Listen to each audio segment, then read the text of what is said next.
It's 1 in the morning and a baby is crying. The mother, a 17-year-old, is busy doing her homework for a program that helps her get her GED because she had to drop out of high school. Her new boyfriend is getting high in the living room, eating a frozen pizza that she bought from her food stamps benefits. They ignore the baby because all it does is cry. This happens quite often. She wasn't planning on having a baby, but she got pregnant and did the best she could. The downstairs neighbor is sick of the noise. The cops get called, and Child Protective Services takes the child away because this isn't the first time and it won't be the last. The system tries to figure out what to do with the baby and the mother. They know that they will give the child back, but they'll have the same situation in another month. What's the best option for moving forward? Well, it might never be figured out, but it can be prevented in the future. While society generally looks down upon unplanned pregnancies among those who are not prepared for such a responsibility, I believe that we need to prevent situations like the one above from happening altogether. We need to improve the United States health status. We need to save money, and we need to make sure that every citizen is provided with a positive environment that promotes well-being and success from infancy until death. The method for doing so is requiring that all prospective parents get a child license. This license, which would require physical, mental, social, and financial stability, has the potential to slash key poverty and child development issues in the United States. How many pregnancies are unplanned? The Center for Disease Control and Prevention conducted a survey called the National Survey of Family Growth from 2006 until 2010. The method for this nationwide survey was based on 3 scales. The trying scale was an indicator of how much the woman was trying to become pregnant. The wanting scale measured how much the woman wanted to get pregnant, and the happiness scale analyzed how happy the woman was to be pregnant from conception until birth. There were also questions that analyzed the extent to which the father wanted to be in the baby's life and wanted the child altogether. The results of this survey were that from 2006 until 2010, just 63% of all births were planned and attended by the mother. The remaining births were split into 2 categories. The first 23% were termed mistimed, meaning that the mother planned on having a child eventually, but not then and not in the near future. The remaining 14% were unwanted pregnancies, meaning that the mother did not want a child at the time or any time in the future. There was also an increase in births to unmarried women. This increase has jumped from 18% in 1980 to 41% in 2009. So in about 30 years, the amount of births to unmarried mothers has more than doubled. How do we relate this to a proposed child license? For one, the amount of unplanned pregnancies in combination with the increase of births to unmarried women has contributed to the increase in welfare among single mothers in recent years. The Women's Legal Defense and Education Fund says that almost 45% of single mothers have never been married and 1/6 of them have not even completed high school. Only 40% of single mothers have a full-time job, and 25% of them have never had a job throughout the year. They cite that 40% of single mother families are living at 3 times our nation's poverty level, and that all of this means, statistically, poverty rates for single mothers are highest in the country, attributing to over half of the family poverty in the United States.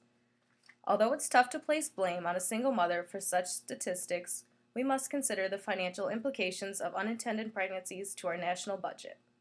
In a country that is constantly battling over debt limits, it would be great to improve the ability to decrease spending to any and all programs possible.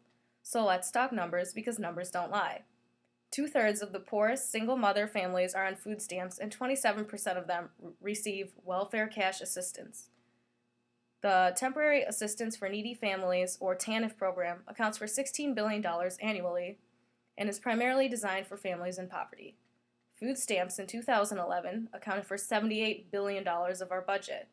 67% of food stamps are for single-parent households, most of which are single-mother households. If we do the math, that means over $52 billion of the federal budget is set aside for food stamps for single-parent households, again, most of which are single-mother households. That doesn't include income-based housing, home heating credits, or other benefits that a single mother living in poverty may require. A New York University finding found that spending levels of the top 10 means-tested federal assistance programs cost $621 billion in 2010. That's 6 times the amount from 1968 until 2004. A license to have a child would ultimately require a specific income status that ensures that the parent or parents would be financially equipped to have a child.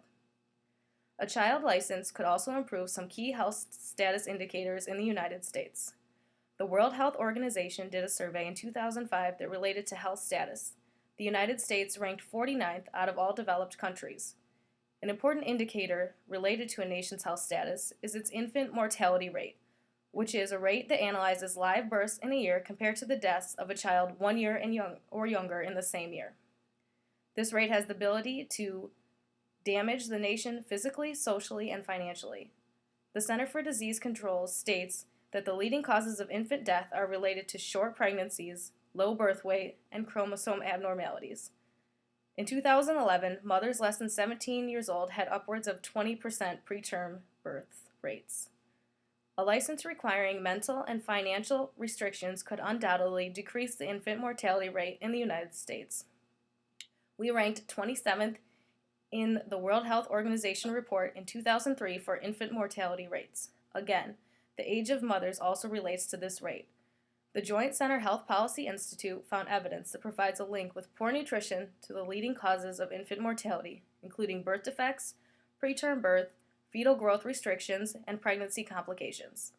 They also found that 30% of low-income women are anemic during pregnancy, which causes several health problems to the mother and to the child. They also found that declines in family meals, food insecurity among those living in poverty, and the increase in junk food relate to infant mortality. By requiring that prospective mothers and families be physically and mentally healthy, the problem with nutrition in relation to infant mortality could decline significantly. Financial status could also ensure that mothers have access to proper foods and nutrition to ensure the health of themselves and their child. It is important that families can create and maintain a safe and positive environment. New York University published a report called Children, Families, and Poverty: Definitions, Trends, Emerging Science, and Implications for Policy in 2012. In the publication, upward pressure from the increasing rates of children raised in female-headed households, low work and wage rates, and negative changes to the structure of families have been shown to add to poverty. Low-income families and low-resource communities can also have negative effects on childhood well-being.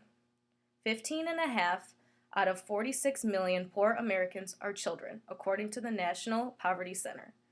This also says that the poverty is a major risk factor for non-optimal child development. Poverty is directly related to physical, biological, cognitive, academic, and social-emotional development of children. This causes health disparities, education gap, and an increasing skills gap between what our country's economy requires for workers entering the workforce and what it is currently getting. Children born into poverty are far more likely to be involved in children protective services, to drop out of school, to engage in violence and drugs, and to create a similar lifestyle for their own children or families in the future. The mission of childhood welfare in child protective services has shifted from protecting children from harm to more basic things like interventions with parents and parent education and counseling, according to the Department of Human Services. The lack of preparedness in mothers and families has caused an increase or decrease in the ability of mothers and families to nurture and raise their children in a safe and effective way.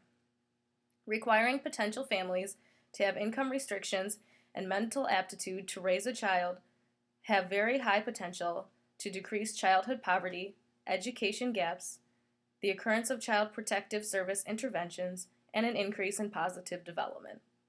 Some of you may be wondering, doesn't this infringe on human rights? My response is that you are required to obtain a license for driving a car. You need a permit to build a house or remodel your home. You have to be licensed in many careers to ensure safety and accuracy in your profession. You have to be accepted into college. You have to apply to adopt a dog from an animal shelter. And most of all, I want you to hear about the basic requirements for adoption in the United States. The Department of Family and Protective Services regulates adoption requirements. Though these requirements allow parents to be single or married, they also require that they are 21 and older, financially stable, and mature. An application must be completed, and an individual's background, home, and lifestyle are analyzed. Relative and non-relative references must be given. One must agree to home visits with all household members, and training for parenting must occur. Criminal background checks as well as child abuse or neglect checks are also conducted. These requirements are meant to promote health, safety, and happiness within families. To put things into perspective, think about what you did this past weekend. You probably were out drinking at the tailgate, ate some Taco Bell, crashed for a few hours, then headed down to Main Street to party some more. You spent $10 of the remaining $100 in your bank account the next day on hangover McDonald's. You can have a kid, but a 30-year-old couple who makes $100,000 a year has to go through a long and strict process to do the same. The question has now become, why wouldn't we want the same requirements for all parents across the nation, regardless of whether or not they are planning to adopt? In conclusion, requiring a license for a child has the potential to improve the U.S. health status. It could also decrease federal assistance programs, which could save the country money. A license could increase childhood well-being and decrease childhood poverty and the causes that are caused by it. This would include an increase to the productivity of the future workforce. Parents who wish to adopt are held against standards created to promote healthy and nurturing upbringing of children and families. The rest of the nation's parents should be too. Thank you.